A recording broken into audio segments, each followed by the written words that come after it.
오늘은 정교개혁 제504년이 되는 504주년 정교개혁의 날입니다. 매년 10월 마지막 주일이 되면 정교개혁 주일로 교회에서는 우리가 지키게 되는데, 독일의 정교개혁자였던 마르틴 루터에 의해서 504년 전에 이런 정교개혁이 1517년에 단행되었습니다. 그러면서 이 정교개혁과 함께 개신교가 거기서 태어나게 된 거죠. 그래서 개신교 탄생의 계기를 마련하는 것이 바로 504년 전의 정교개혁 운동인 것입니다. 그 당시에 종교 타락과 더불어서 교회 캐톨릭의 타락상을 이제 공포를 하면서 얼마나 타락했는가 하는 그런 것들을 95개의 조항을 반박문을 발표하면서 그들이 그 당시에 면죄부를 판매하고, 그리고 교권을 이들에게 가지고 있으면서 그것을 악용하고, 또 신앙의 사람들에게 억압하면서 그런 것들이 잘못됐다라는 것을 95개의 조항들을 기록해서 그 성전에 붙이고, 이것은 잘못되었다, 이것은 바뀌어야 된다, 개혁되어야 된다라는 그런 그 의미로 그것을 갖게 되었던 것입니다.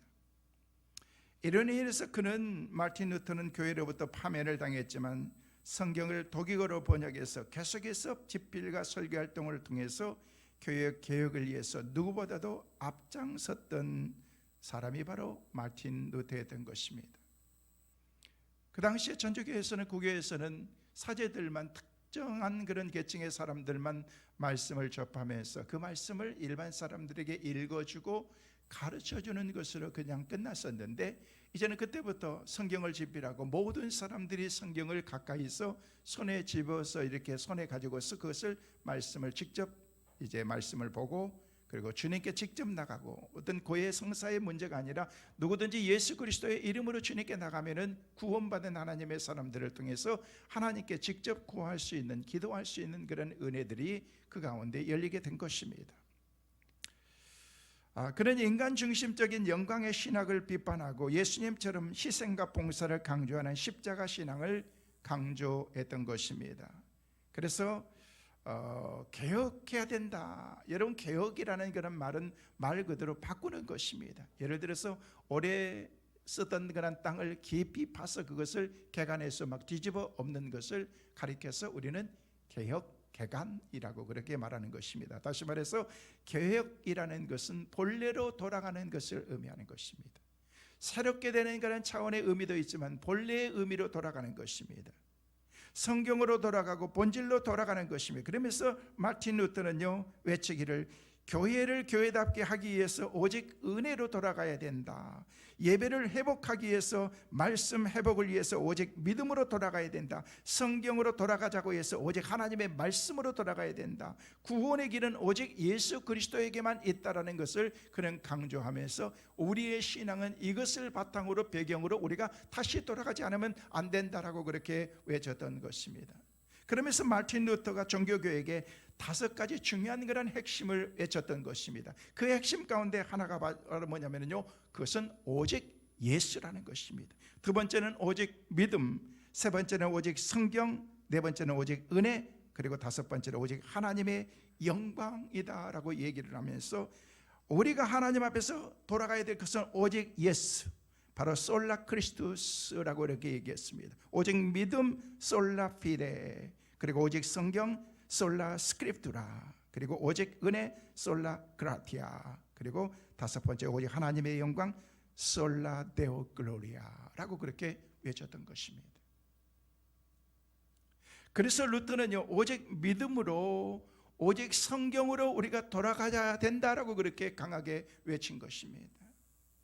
여러분, 신앙의 기초와 기독교의 본질을 회복하자는 것이었고, 그릇된 전통이나 잘못된 종교의 간습을 성경의 가르침대로 고치고 바로잡는 종교 개혁을 단행한 것이 504년 전에 마르틴 루터의 종교 개혁이었던 것입니다. 그래서 개혁 운동을 한마디로 정의하면요, 성경의 가르침 그리고 믿음으로 돌아가는 것입니다. 성경 말씀에 의한 그런 기독교의 본질을 회복하고 믿음의 근본으로 돌아가자, 이것이 바로 종교 개혁의 실천적인 그런 우리가 지켜야 될 그런 사항들인 것입니다. 이것은 504년 전에 외쳤던 마틴 루터의 애침만이 아니라 오늘 한국 교회가 애쳐야 될 그런 애침이기도 한 것입니다. 왜냐하면 그만큼 우리가 타락했기 때문에 그런 것입니다. 본질을 우리가 점점 잃어가고 있기 때문에 그런 것입니다. 사랑하는 성도 여러분, 504주년 종교개혁주의를 맞이해서 한국교회와 우리 교회와 그리고 저와 여러분 각 성도들은 거룩성을 회복하기 위해서 힘써야 될 줄로 믿습니다. 그런 개혁의 놀라운 은혜와 축복이 우리뿐만 아니라 우리 교회 그리고 한국교회 전 세계 모든 교회 가운데 이런 개혁의 새로운 물결들이 우리 가운데 있게 되시기를 다시 한번 주의 이름으로 축원합니다. 루터와 칼빈을 비롯한 그런 개혁자들이 예수 그리스도의 복음의 유일성과 절대성을 중심으로 성경적인 교리를 그들이 확립하고 성직 교권주의, 교회 안에 파고든 세속주의를 철저하게 배격하고자 했던 것처럼 우리도 오늘날 한국교회 안에 스며든 그런 잘못된 신앙관들을 우리가 버리지 않으면 안 되는 것입니다. 이런 것들이 점차적으로 우리의 삶 가운데 신앙까지도 교회까지도 깊이 들어오면서 신앙의 우리의 타락이 우리 가운데 있게 되고 그러면서 교회가 점점 타락해 가고 있다는 것, 세속화되어 가고 있는 것입니다. 세상을 따라가고 있는 것입니다. 교회가 세상을 앞서서 리더의 역할을 하면서 세상 사람들이 이렇게 살아야 되겠구나라는 것들을 따라가야 되는데 우리가 점점 세속화되어서 세상을 따라가고 있는 것은 아닌가라는 그런 생각을 해보게 되는 것입니다. 우리는 그동안 코로나라고 하는 그런 사회적인 그런 힘들고 어려운 상황 가운데에서 말할 수 없는 그런 모든 사람들이 믿는 사람이나 믿지 않는 사람들이나 다 동일하게 힘들고 어려운 그런 시기를 보냈지만은요, 특별히 교회에 대한 그런 많은 핍박과 어려움들이 얼마나 많이 있었습니까? 그러면서 우리의 신앙들이 점차적으로 신뢰성이 사회에서 많이 떨어지게 됐고 교회에 대한 그런 그 어떤 그런 보는 시각의 관점이 많은 세상 사람들에게 이상하게 느껴진 것은 아닌가, 그렇게 안타까운 마음을 가지면서 이것을 우리가 어떻게 앞으로 회복해야 될 것인가를 생각하게 된다는 거예요. 여러분, 한국교회는 지난 100여 년 동안 개혁주의 신앙에 의해서 헌신과 역사의식을, 민족을 사랑하면서 그걸 가지고서 헌신하면서 신뢰를 바탕으로 해서 우리 한국교회가 얼마나 많이 성장했습니까? 힘들고 어려운 그런 그 시기를 보내면서 그러면서도 우리가 믿음으로 돌아가야 되고 영적으로 바로 사는 것은 하나님을 의지하는 것밖에 없다라고 하면서 신앙의 본질로 우리가 돌아갔던 것입니다. 그러면서 한국교회 부흥에 놀라운 은혜들이 일어나게 된 것입니다. 그러나 교회들이 사회적으로 신뢰도가 급격히 낮아지면서 영향력이 훼손되고 교회가 외면당하는 그런 상황 가운데 우리가 처하게 되었다는 것입니다. 여러분, 교회가 교회로서의 역할을 감당하지 못하고 믿음의 사람들이 믿음의 역할을 감당하지 못하고 마치 빛과 소금의 역할을 감당하고 살아야 될 그런 사람들과 공동체가 우리가 그렇게 살지 못하기 때문에 세상 사람들이 우리를 우습게 여기는 거예요. 여러분, 저나 여러분이 우스운 사람이에요? 아니잖아요. 근데 감히 누가 우리를 우습게 여기는 거예요? 싸잡아서 기독교는, 교회는, 공동체는, 믿음의 사람들은 그렇게 생각할 수 있도록, 그렇게 생각하지 못하도록 우리가 뭔가를 보여야 된다네. 그래서 우리가 빛된 삶을 살아야 되고 영향력을 끼치는 그런 사람들을 우리가 사람을 살아야 된다는 것입니다. 그러기 위해서는요, 마틴 루터가 504년 전에 종교개혁의 그런 운동을 일으켰던 것처럼 우리의 삶 가운데 새로운 종교개혁이 일어나지 않으면 안 되는 거예요. 여러분, 종교개혁의 전통을 바로 세우고 사도신경으로 신앙의 공동체를 고백하는 모든 교회 안에 분열과 분쟁을 해결하고 우리가 하나가 되어야 돼요. 분열하면 안 되는 것입니다. 사탄은 계속해서 나뉘게 합니다. 분열시키는 것입니다. 그러나 성령님은 분열된 것들을 하나로 묶어주는 거예요. 성도들의 마음을 하나로 묶어주는 거예요. 우리가 그리스도를 바라보는 그런 우리 믿음의 공동체인 저와 여러분이 하나가 되어서 하나 되게 하신 것을 우리가 힘써 지키면서 하나님의 큰 일을 감당할 수 있는 은혜가 우리 모두에게 있게 되시기를 주의 이름으로 축원합니다. 모든 탐욕을 버리고 주님을 주인으로 모시고 하나 되어서 이 땅에 하나님의 정의와 평화를 실현하는 교회로 우리가 새롭게 개혁되지 않으면 안 된다는 것입니다. 그런 교획을 애쳤던 분이 504년 전에 바로 마틴 루터였다는 거예요. 그런데 오늘 특별히 10월 마지막 날이면서 주일이기도 하는 마지막 주는 종교개혁 주일인데 10월 마지막 31일은 종교개혁의 날인데 종교개혁의 날이라기보다는요, 많은 사람들이 별 관심이 없습니다. 많은 사람들이 관심이 10월 마지막 주는요, 할로윈. 여러분 들어보셨어요? 할로윈데이. 이런 것을 더 많이 알려졌습니다. 그러면서 못된 그런 애국의 문화들이 우리에게 다가와서 할로윈에 대해서 많은 사람들이 지금 이런 것들이 점차적으로 이렇게 팽배해 있다는 것입니다. 미국에서 있었던 그런 이렇게 이제 문화로 정착되어 있는 그런 이 할로윈이 이제 어린아이들이요, 이제 사탕통을 가지고 다니면서 그들이 인사하는 게 뭐냐면요, 바로 trick or treat, 그렇게 얘기하는 거예요. 영어로 trick or treat. 그런 게 뭐냐면요, 맛있는 거 주지 않으면 너 장난칠 거야, 해코지를 할 거야, 나 가만 안 둘 거야 라고 하면서 1년에 사탕이 제일 많이 팔리는 날이 바로 이때입니다. 그리고 술, 양주가 제일 많이 성탄절, 연말보다도 더 많이 팔릴 때가 바로 할로윈데이라는 것입니다. 근데 이런 할로윈데이가 점차적으로 우리 가운데 계속해서 다가오고 있다는 것입니다. 여러분, 할로윈은요, 죽은 영혼이 마녀나 귀신으로 살아난다는 그런 말에서 사람들이 자신의 몸을 빼앗기지 않기 위해서 유령이나 마녀나 괴물로 나도 괴물이다, 나도 귀신이다 라고 하는 것들을 흡혈귀다 라고 해서 분장하면서, 그러면서 미국에서는요, 할로윈데이라고 그렇게 외치면서 이게 완전히 문화로 정착해 버렸습니다. 어린이들이 귀신 복장을 하고서 사탕 바구니를 각 가정에 들고 다니면서 그렇게 얘기하면서 트릭 어 트릿, 사탕 안 주면 해코지를 할 거야, 나에게 기쁘게 하지 않으면 널 가만 안 둘 거야. 이게 뭐예요? 사탄이 하는 거예요. 사탄이. 애들이 장난만 삼아서 이렇게 하면서 사탕 주지 않으면 내가 해코지 할 거야 라고 얘기를 하지만은요, 이 말의 깊은 뜻은 뭐냐면요, 너 나 기쁘게 하지 않으면 너 죽일 거야, 해코지 할 거야, 이 얘기인 거예요. 근데 모든 사람들이 이 문화를 장난삼아 즐기고 이제는 미국의 문화가 되었던 그런 문화들이 우리에까지 다가오고 있다는 것입니다. 여러분, 이 사진을 한번 보시겠습니까? 어제 있었던 그런 이 서울의 이태원에서 있었던 그런 이태원 거리입니다. 이태원 거리인데요, 오늘이 할로윈데이인데 어제부터 이 축제가 벌어져 가지고 교통이 마비가 되었습니다. 여기가 우리 대한민국 할로윈데이 축제를 지금 어제부터 시작하면서 이태원이 차량이 통제가 되지 못하면서 막 말 타고 다니고, 그냥 보십시오, 막 총 가지고 살면서 가면을 쓰고, 요즘에 무슨 오징어 게임인가 하면서 막 그런 가면들을 쓰면서 이게 우리 문화가 되어버렸다는 거예요. 어른들이 지금 무슨 얘기인가 지금 할 건데, 뉴스 오늘 저녁에 한번 들어보세요. 우리나라의 할로윈데이가 어떻게 지금 점차적으로 확산되고, 이게 어떻게 되는 줄 아십니까? 미국에서 있었던 그런 애국에서 있던 사람들이 우리에 오고, 그리고 강남에 있었던 그런 원어민 교사들이 와가지고 애들을 가르치면서 그런 문화들을 애들에게 가르치는 거예요. 급속적으로 이게 상업화되면서 이런 것들이 이런 문화가 되었다는 거예요. 종교 계획은요, 아운데간데 없습니다. 여러분 보세요. 단언하건대 이게 한 10년 안에 되면요, 우리 문화도 완전히 할로윈데이가 아주 공식화, 막 성탄절처럼 그렇게 될지도, 미국은 이미 그렇게 돼버렸기 때문에.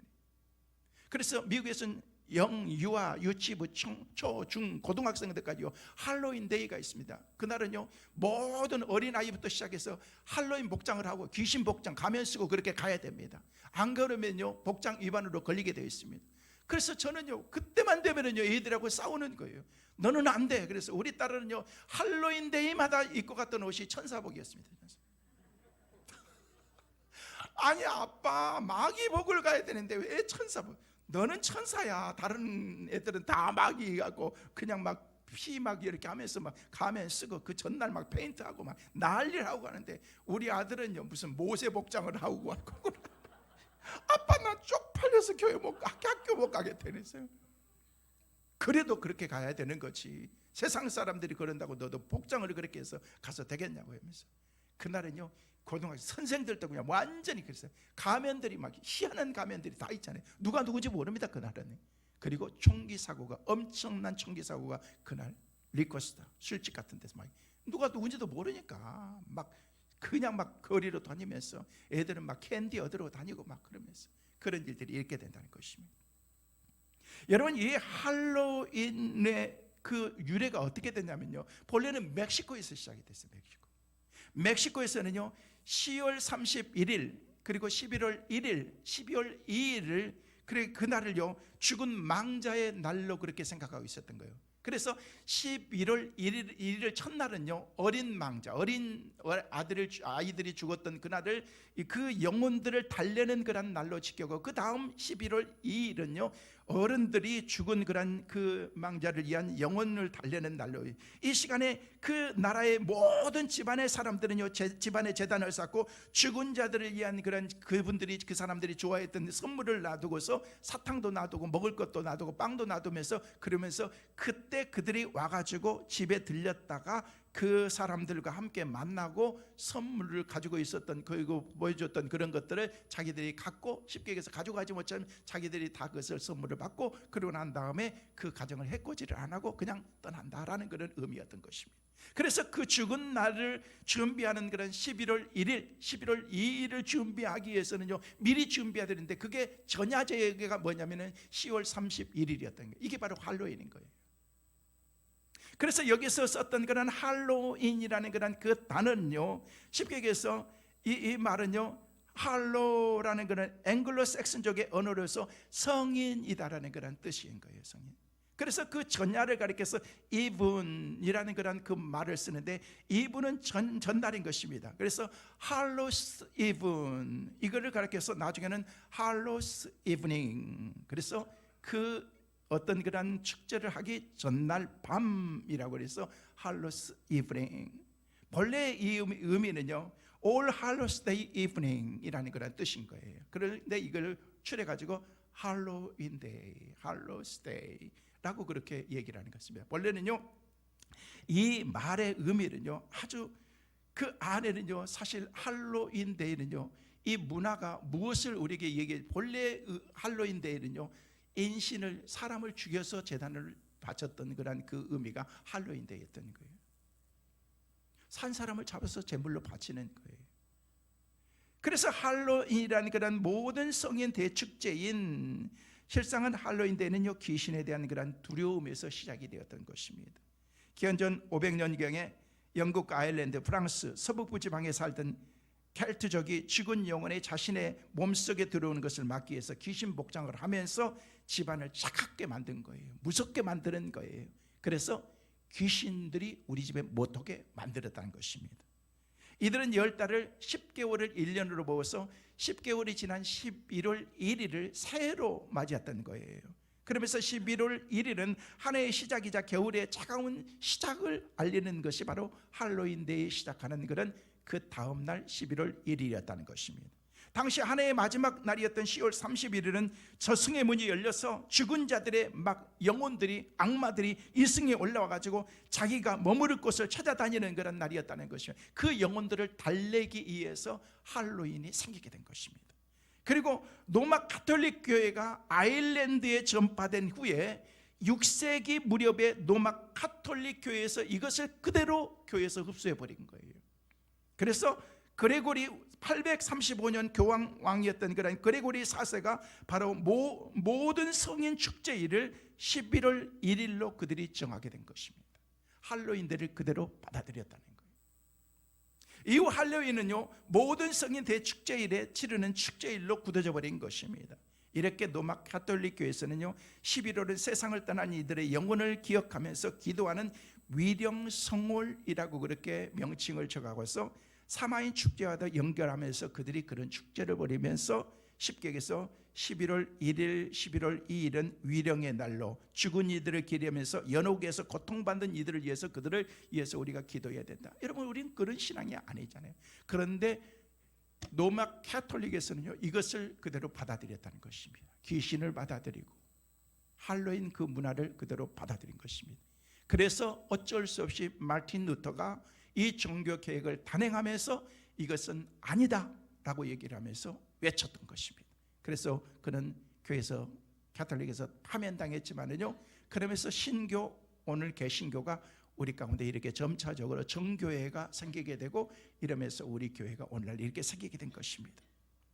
이후에 1840년에 대기근을 피해서 아일랜드계 이주민들이 할로윈 할로윈을 지켰던 그러한 사람들이 미국으로 들어오면서 미국에 이것이 상륙하게 됩니다. 그러면서 자기들만의 어떤 문화인 할로윈을 지키게 됐고, 이 문화가 점차적으로 학교에서 그리고 점차적으로 늘어나면서 나중에는 이게 상업화되면서 이제는요 할로윈에 대한 그런 이 모든 복장이라든지 가면이라든지 페인트라든지 이런 것들이 얼마나 많이 생겨요. 이거 완전히 상업화돼 가지고 완전히 문화가 되어버려요. 성탄절처럼 그렇게 되어버렸다는 거예요. 근데 문제는요, 이 문화가 우리에게 들어오고 있다는 거예요. 여러분, 우리는 심각하게 받아들여야 되는 거예요. 좋지 않은 것을 왜 그렇게 받아들이기, 금방 그렇게 받아들이는지 모르겠어요. 막 광란의 시간을 보내, 어제부터 지금 아까 보셨지 않습니까? 어제 그런 시간들을 보내면서 오늘 저녁에는 아마 이태원뿐만 아니라 여기저기서 날릴 겁니다. 날릴 겁니다. 우리 자녀들을 가르쳐야 돼요. 교회에서 이런 것을 가르쳐야 돼요. 여러분 손자 손녀들에게 이런 것들이 잘못됐다는 것을 알아야 된다는 것입니다. 여러분, 할로윈이 뭔지 아십니까? 할로윈은요 이교적인 풍습인 거예요. 할로윈은요 사탄적인 문화인 것입니다. 할로윈은요 본래 인신제사와 함께 관련이 되어 있다는 거예요. 그래서 이 종교개혁에 공개적으로 사탄을 찬양하고 악령들을 초청하는 날로 인식되어 가고 있다는 느낌을 받는 것은 얼마나 슬픈 일이라고 말할 수가 있는 것입니다. 여러분은 할로윈은요 우상숭배인 것입니다. 하나님이 제일 싫어한 게 뭐예요? 우상숭배인 것입니다. 할로윈은요 다른 신을 인정하고 섬기는 행위를 말하고 있는 것입니다. 할로윈은요 결국 귀신을 좋게 여기는, 귀신을 인정하는 것이 되는 것이 바로 할로윈인 것입니다. 할로윈은요 사탄을 종일 사탄을 섬기는 그런 일이 된 것입니다. 이것을 해서는 안 된다는 거예요. 교회가 이것을 막아야 되는 거예요. 믿음의 사람들이 우리 자녀들에게 적어도 이런 것을 막아야 되는 것입니다. 제가 미국에서 목회할 때는요 12월 3일 옥타브 31 되면요 항상 했던 것이 뭐냐면요 할렐루야 라이트라고 정했습니다. 할렐루야 라이트. 그래서 할렐루야의 밤, 밖에서는요 할로윈 데이라고 했지만 우리는 할렐루야의 밤 해가지고 우리 자녀들, 모든 자녀들에게 다 교육합니다. 크게 파티해 줍니다. 밖에 나가가지고 막 귀신 잔치하고 막 그렇게 하지 말고 교회 오면 교회에서 그냥 막 캔디니 뭐니 다 줍니다. 너 1년 거 먹을 거 다 줄 테니까 교회로 와. 그래가지고 거기서 캔디 주고, 예, 밖에 가서 애들 캔디 얻으면요 그거 가지고 1년 먹거든요. 막 캔디, 초콜릿 막 그러면서. 그런데 교회에서 다 주는 거예요. 필요한 거 선물도 주고. 그러면서 사탄 숭배, 우상 숭배, 여러분 우상이 무엇인가에 대해서 가르치고 그런 거에 대해서 알려주는 거예요. 그러므로 교회와 그리스도인들은 이 날을 귀신과 사탄의 날로 즐기는 할로윈 데이로 지내면 절대 안 된다는 거예요. 왜? 하나님께서 가장 싫어하는 것이 바로 우상 숭배이기 때문에 그렇습니다. 여러분들의 자녀나 여러분의 손자들에게 특별히 이런 것들을 깊이 심어줘야 되는 거예요. 저희들도 모르게 금방 깊이 들어옵니다. 나중에 걷잡을 수 없습니다. 뭐나 아니라 저와 여러분이 중세시대 타락한 로마 카톨릭의 교회의 부패로부터 성경으로 돌아가고자 하는 그런 이 종교개혁의 날을 지키기 위해서 종교개혁이 일어났던 그런 본래의 의미를 우리가 알아야 된다는 게, 엉뚱한데 우리가 관심을 쏘면서 그런 것에 휩쓸려서 우리가 가는 것이 아니라 10월 마지막 주는 종교개혁주일이라 개신교가 탄생하는 그런 마틴 루터의 피나는 그런 그 헌신과 노력이 있어서 오늘 우리가 자유롭게 이렇게 예배한다라는 것들을 생각하면서 우리가 감사하고 날마다 우리의 신앙과 믿음이 개혁되어야 된다는 것입니다. 그런 은혜가 우리 가운데 있게 되시기를 주의 이름으로 축원합니다. 성도 여러분, 할로윈 때문에 종교개혁의 의미가 더 이상 퇴색되지 않도록 참다운 영적인 변화가 일어날 수 있기를 주의 이름으로 축원합니다. 여러분이 2009년부터 2017년까지 미국 역사상 제44대 흑인 대통령을 지냈던 버락 오바마라고 하는 그런 사람을 알고 있습니다. 제가 참 존경하는 사람입니다. 제가 미국에 있을 때 이 사람이 대통령 나온다 그래서 세상에 어떻게 흑인도 대통령 나올 수 있네 라고 얘기를 하면서 모든 사람들이 거의 다 어떻게 흑인이 대통령이 될 수 있어?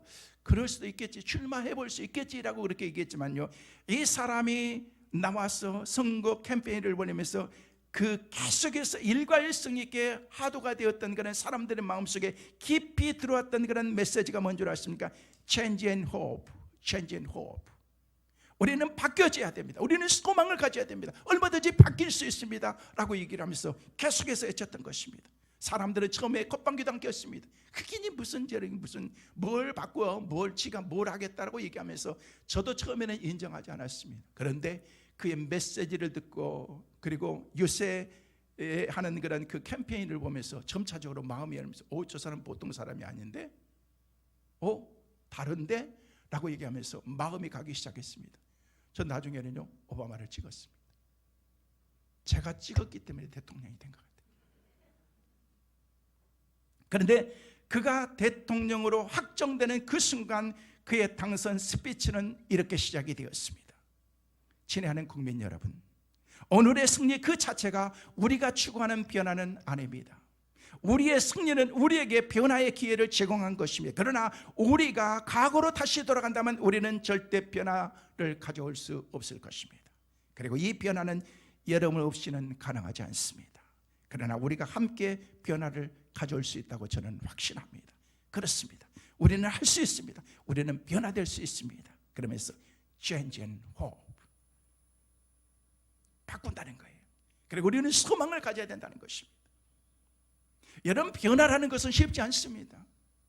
여러분이 삶을 살았던 그런 삶을 변화하는 것이 쉽습니까? 여러분이 입었던 옷은요 거의 스타일이, 색깔도 뭐 그냥 옷이 거의 같습니다. 저희 아내가 얼마 전에 수십 년 동안 이렇게 했던 거는 오른쪽에서 왼쪽으로 했던 가르마를요 수십 년 만에 왼쪽에서 오른쪽으로 가르마를 바꿨습니다. 왜냐하면 한쪽으로만 계속 하니까 머리가 이쪽이가 뭐 돌아가신다나 죽는다나 뭐 하면서, 그러면서 가르마를 이제 왼쪽에서 오른쪽으로 하는데요, 가르마를 바꾸는데 수십 년이 걸리더라고. 처음에 바꾸더니 이상하대. 그래서 내가 볼 땐 너무 이쁜데. 그러고 나니까요 머리가 풍성해지고 우아해지고 그러더라고요. 처음에는 조금 이상했는데 괜찮다고 두세 번 하더니요 요즘에는 잡았는데, 여러분 끝나고 저희 아내 머리를 한번 보세요. 죽었던 머리가 풍성하게 살아났더라고. 보니까 이렇게 가르마 바꾸는데 수십 년이 걸리더라고. 저는요 고등학교 졸업하고 난 다음에 이 스타일로 딱 만들고 났는데 지금까지 이 스타일이었는데 친구들이 그런 거예요. 야, 이 새끼야 너는 무슨 아저씨 머리를 하고 다니냐고 그랬는데요, 저는 몰랐는데 이 머리가 목사 머리더구만요. 나는 이게 좋아요. 막 내리고 칙적거리고 막 이렇게 하려고 그러는 거보다, 그냥 머리가 가렵고 막 그러는 것보다 그냥 해가지고 싹 머리 그냥 그렇게 해가지고 하고 다니니까 좋은데, 한 번 하니까요 절대 저는요 가르마를 한 번도 평생 바꿔본 적도 없습니다. 근데 변화를 여러분 주는 거 쉽지 않습니다. 내가 살아가는 삶을 변화하는 거요 쉽지 않습니다. 지금까지 젖었던 그런 그 종교의 신앙과 신학을 바꾼다는 거, 이게 쉽지 않습니까? 어떤 의미로 마틴 루터는요 목표를 내놓은 것입니다. 이건 바꾸지 않으면 안 된다, 변화하지 않으면 안 된다, 그러면 우리는 죽는다라고 얘기한 거예요. 바라크 오바마가 얘기했던 것은 change and hope라고 외쳤던 그런, 우리가 바뀌지 않으면 안 된다, 우리의 현실을 봐라 하면서 우리는 얼마든지 바꿀 수 있다. 그래서 그를 사람들이 인정하기 시작하면서 나중에는요 걷잡을 수 없이 야, 오바마가 대통령 됐다 라는 그런 생각을 갖는데, 나중에 투표하니까 확실하게 되더라고요. 됐지만은요 모든 사람들이 생각이 뭔 줄 아십니까? 나라에서도 이 사람은 단임으로 끝날 사람이다, 대통령 되긴 됐지만 한 번으로 끝나기 때문에 네가 한번 마음껏 대통령을 해봐라 하고 시작하면서 전 세계에서 오바마에게 준 상이 문상이잖아요. 노벨 평화상을 줬습니다. 그건 뭘 했어요? 아무것도 한 게 없는데, 이거 뭐예요? 네가 마음껏 세계 평화를 위해서 일해봐라 라고 얘기했는데, 우습게 생각한 거죠. 4년 만에 끝날 거니까 어차피 그냥 해서 네가 마음껏 일할 수 있도록 한번 상을 주면서 일을 시켰는데요, 그가 했던 그런 일들은요 놀라운 성과. 제가 생각할 때는요 오바마가 지금 당장 다시 나와도 대통령이 또 될 것 같아요. 물론 뭐 당에 따라서 다를 수도 있겠지만은요, 그냥 생각하기 나름이지만 제 생각이라는 거예요. 제 생각이 다 맞다고 얘기할 수는 없는 거죠. 여러분 생각은 또 다른 거니까. 그렇지만 여러분 자격이 없지만 저는 찍을 자격이 있으니까 그런 확신도 가질 수가 있는 거예요. 어찌됐든 간에 여러분, 이 사람을 그럴까 그렇게 생각했지만요, 이 사람이 사심을 버리고, 진짜 사심을 버리고 일하더라고. 보니까 변화를 위해서, 그리고 소망을 줍니다. 그의 강연이나 메시지를 들어보세요. 지금도 전 세계 다니면서 강연하잖아요. 희망적입니다. 그의 메시지, 어떤 스피치를 들으면 막 힘이 막 살아나지 않습니까?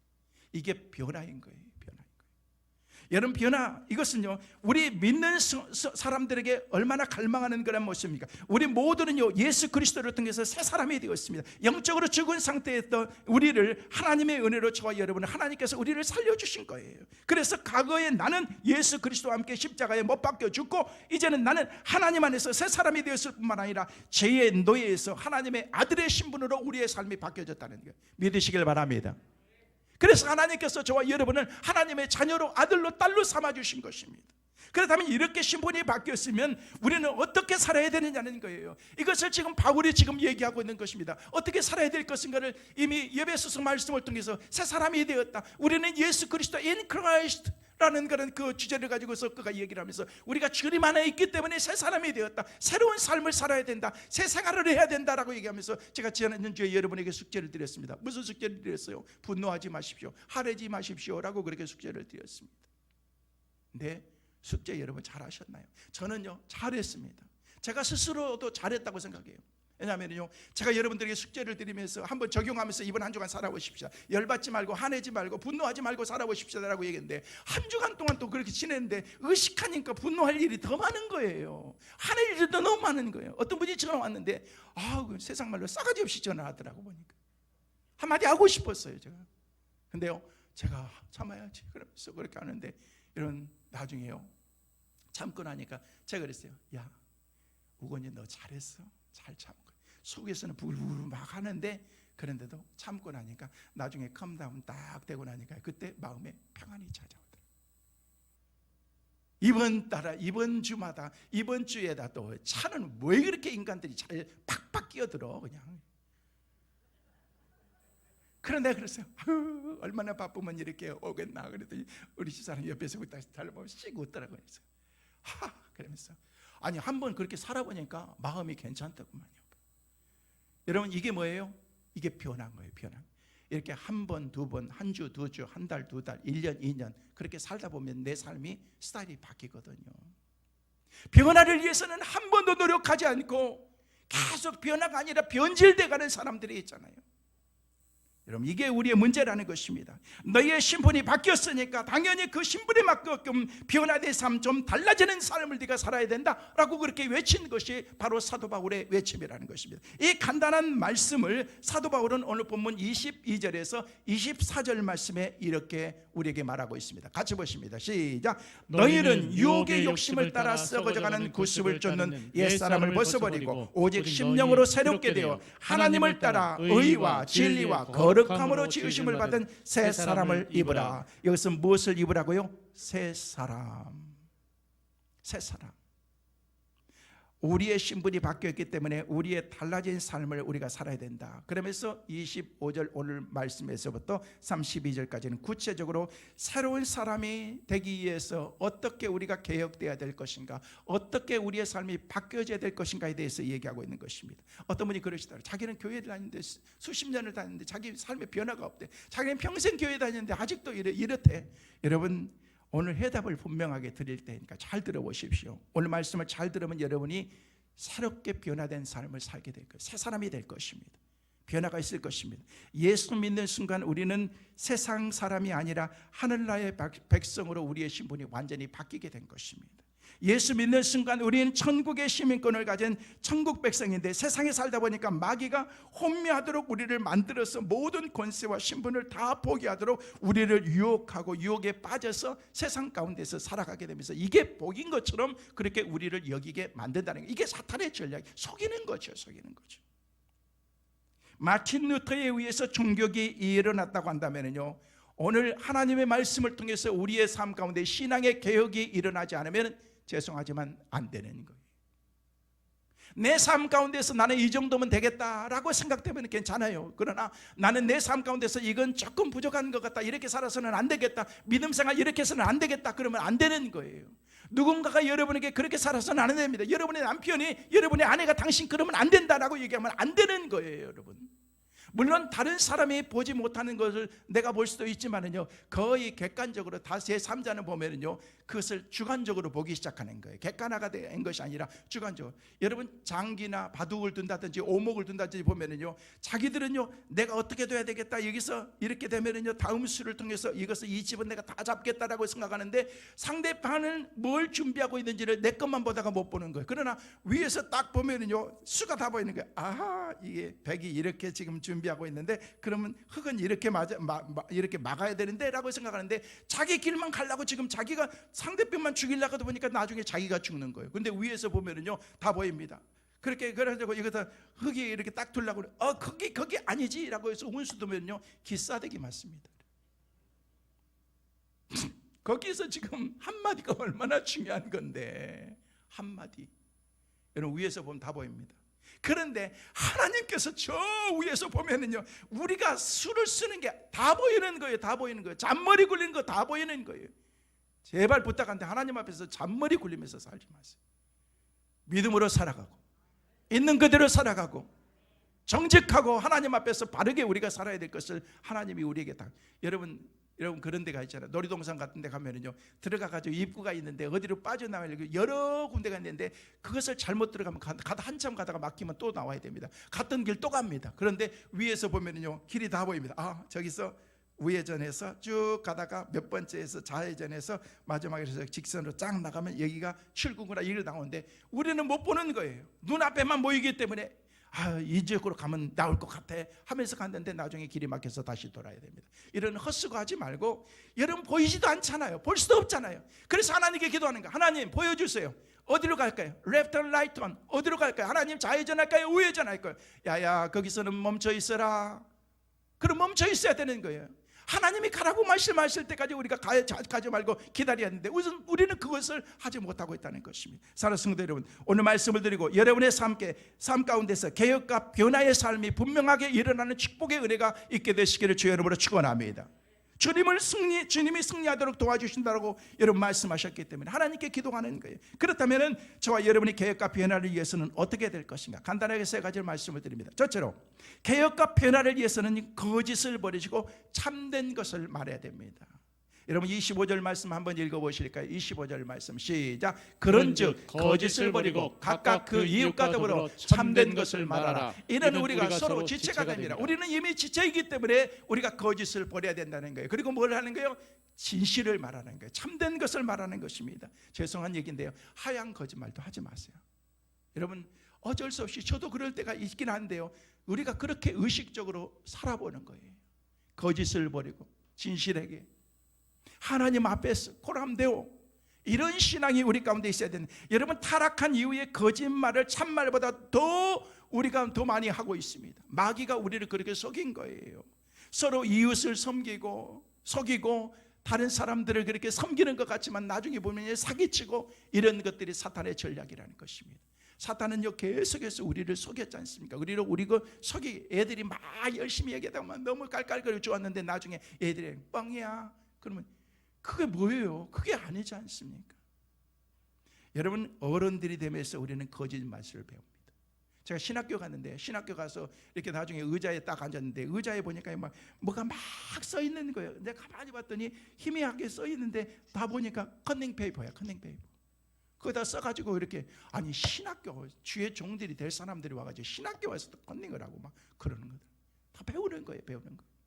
여러분, 우리가 하나님 앞에서 우리가 믿음으로 우리가 살아야 되는데 그런 것들이 부족하다. 그래서 우리 주님께서는요, 거짓을 버리고 참된 것을 말하라. 예레미야 14장 14절 말씀에 보면요, 하나님이 탄식하는 부분이 나오는데 거짓 때문에 그렇습니다. 같이 보십니다. 여호와께서 내게 이르시되 선지자들이 내 이름으로 거짓 예언을 하도다. 나는 그들을 보내지 아니하였고 그들에게 명령하거나 이르지 아니하였거늘 그들이 거짓 계시와 점술과 헛된 것과 자기의 마음의 거짓으로 너희에게 예언하노라. 하나님이 택하지도 않았어요. 보내지도 않았어요. 근데 그들은 거짓 선지자들이기 때문에 거짓을 말하고 거짓을 가르치는 거예요. 거짓의 사람들로 다 만들게 된다는 것입니다. 여러분, 허상을 버려야 됩니다. 거짓을 버려야 되는 것입니다. 작은 거짓말이야. 어떤 사람들은요, 죄송해요, 입만 열면 거짓말하는 사람들이 있잖아요.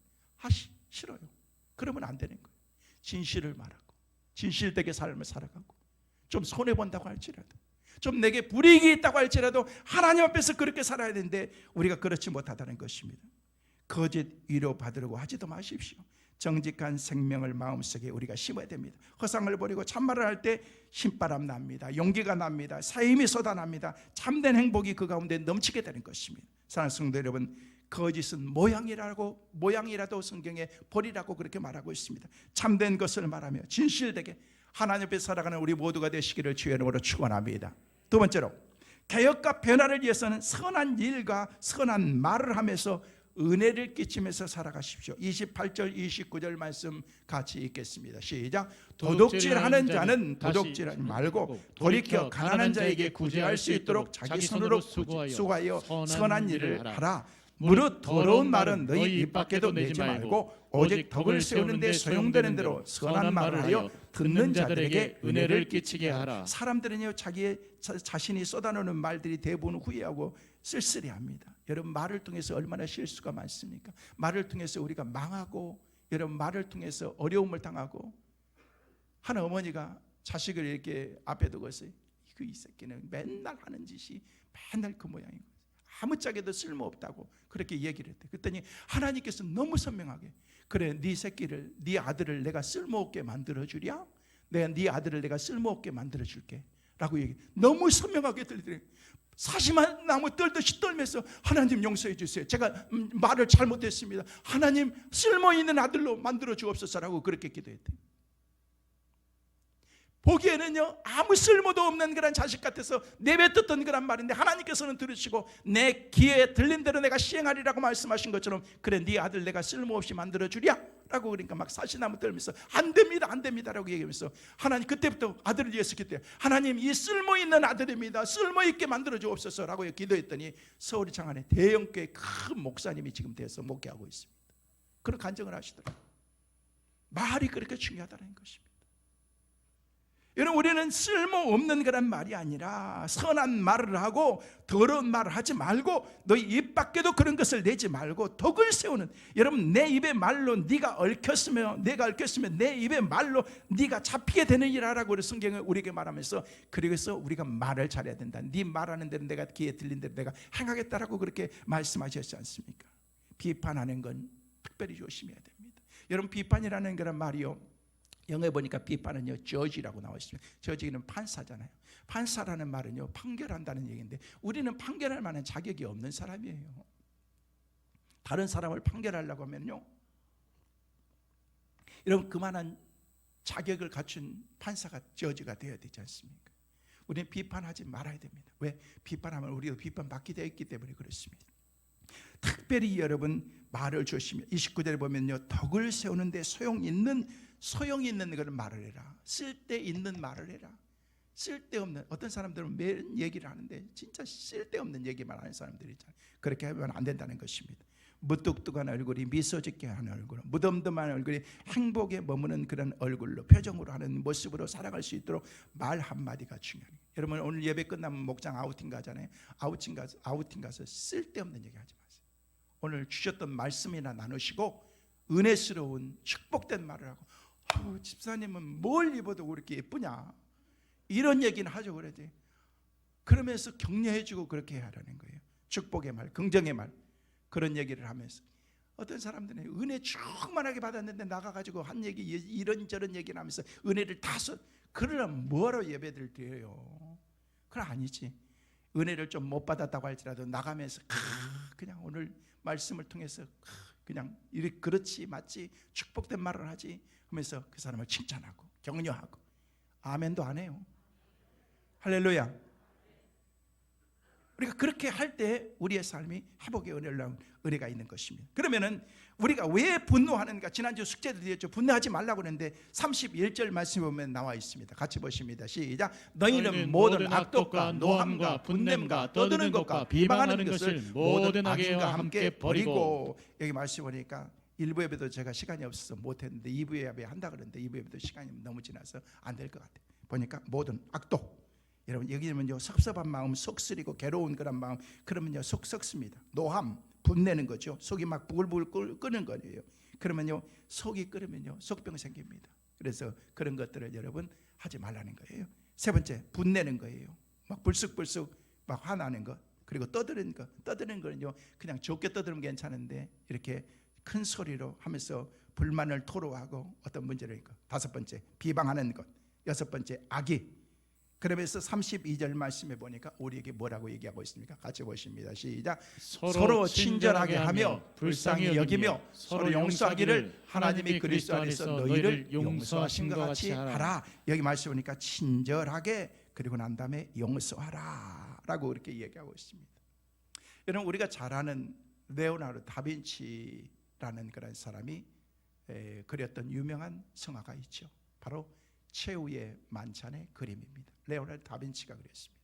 이거를 수년에 걸쳐서 이 그림을 그리게 됐는데요, 다빈치가 이렇게 그림을 그리면서 제일 먼저 예수님을 그렸는데, 예수님을 닮은 사람이 누군가 이렇게 막 찾아봤는데도 아무리 찾아봐도 없더래요. 그런데 어느 날 성민교회 앞에서 딱 보니까 성민교회에서 예배를 딱 드리고 나온 한 청년이 있는데 그 사람이 예수님과 닮았더래요. 그래서 이 사람을 모델로 삼아서 그래야 되겠다 해서 예수님을 모델로 삼아가지고 이 사람을 그리게 된 거예요. 다른 쪽에 베드로 닮은 사람, 또 요한 닮은 사람, 안드레 닮은 사람, 저쪽에서 11명을 다 그렸습니다. 그런데 마지막으로 그려야 될 베드로를 그려야 되는데, 베드로를 그려야 되는데, 가룟 유다를 그려야 되는데, 가룟 유다를 그려야 되는데 그 사람이 없더라는 거예요. 아무리 찾아봐도 없는 거예요. 가룟 유다를 이렇게 해보니까.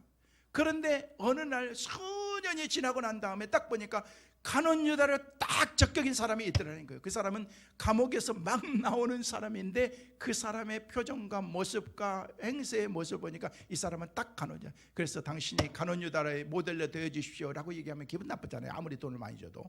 여러분, 그렇게 해서 그냥 내가 그림을 그리는데 당신이 모델이 되어 주실 수 있겠습니까? 라고 얘기해서 돈을 많이 주고서 이 사람을 가서 모델로 삼아가지고 그림을 한참 그리는데 이 사람이 흐느끼면서 계속 울더래요. 나중에는요 울음을 참지 못하고 엉엉엉 울면서 당신 왜 그러냐고 얘기했더니, 화가님 저를 모르시겠습니까? 제가 처음 본데 어떻게 알겠습니까? 몇 년 전에 예수님을 모델로 삼았던 그림을 그릴 때 그 사람이 접니다 라고 얘기하더라고요. 그때는 믿음 생활 잘하면서 신앙으로 살았던 그였지만은 신앙과 믿음을 떠나면서 그의 삶이 그렇게 타락해버리고 외모뿐만 아니라 모습 자체가 다 달라져 버린 것입니다. 성도 여러분, 그렇습니다. 우리가 하나님 앞에서 바로 살지 못하면 그런 것입니다. 여러분, 이것이 바로 날마다 변화된 그런 삶을 계속 살아야 되고 성숙한 삶을 살아야 되고 주님 앞에 가는 그날까지 우리가 성숙한 그런 하나님의 사람으로 매일매일 하나님 앞에서 바뀌어진 그런 삶을 살아야 된다는 거예요. 말씀을 정리합니다. 개혁과 변화를 위해서는 친절하게 되라는데, 친절이라는 그런 말은 크레스토이라는 그런 말입니다. 여러분, 친절한 행동, 선한 일, 불쌍히 여기는 마음, 서로 용서하는 마음, 이런 마음을 가지고 살아야 됩니다. 그때 새롭게 개혁되고 변화된 삶이 여러분의 삶 가운데 일어나게 될 것입니다.